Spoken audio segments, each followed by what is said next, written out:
Yan guys, nandito na si Papa. Ha? Oh, tara na ni. Nandito na si Papa, nagpasundo kami kasi nga maputik dun sa ano. Pet! Asa naman ka, Pet? Sa may labasan. Pet, Pet! Ayaw na, wala din ang slipper, anak. Tara na, gawas na. So, yan. Alis na kami, guys. Nakuguta. O, lagi.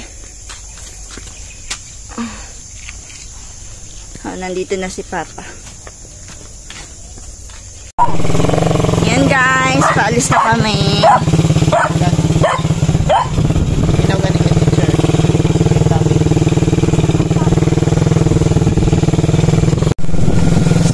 So, yan guys, tingnan nyo. Diba, sobrang maputi. Lalo na dun sa unahan.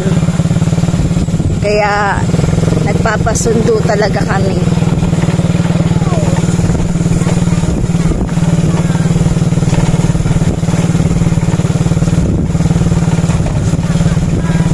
Ano, oh, diba, ang putik-putik. Saan kami dadaan? Kapag nagbaktas kami, wala kami madadaanan. So, yun yung dahilan. Okay, guys. Okay na naman. Oh. Kada adlaw.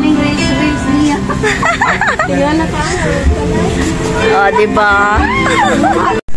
Hi, guys. Yan, nakauwi na kami. Nakita nyo na yung mga kasama ko sa ano. Sa ukay-ukayan lagi. Sila lagi kong kasama, guys. Ay. Ate, maputol ni mga wayula, oh. Kanina pa kami nakauwi, tapos nag-grocery kami. Kami din tatlo, nag-grocery. Magkakasama kami.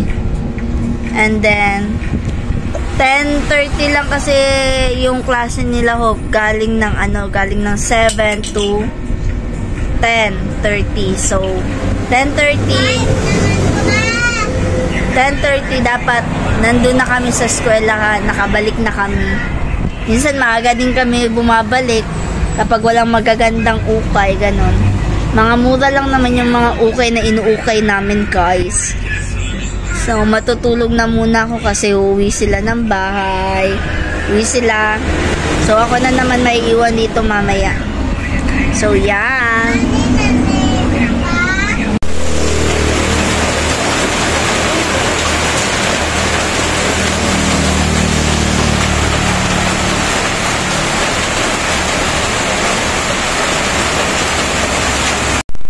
Hi guys, yan, nakauwi na ako. Kauwi ko lang, basta ako, nag-hot bath. Nag-ano na ako, guys, nagpunas na ako. Kasi Papa nagluluto kasi nagdala ako ng pang-ulam. Mulay ko, guys. So, yan. Gising pa sila, gising pa yung mga bata. Maaga ako nagsara, guys, kasi nga baka hindi ako hindi na naman ako makasakay. Hindi talaga ako nakasakay, guys, kanina. Naglakad ako paakyat din. Buti na lang si tatay.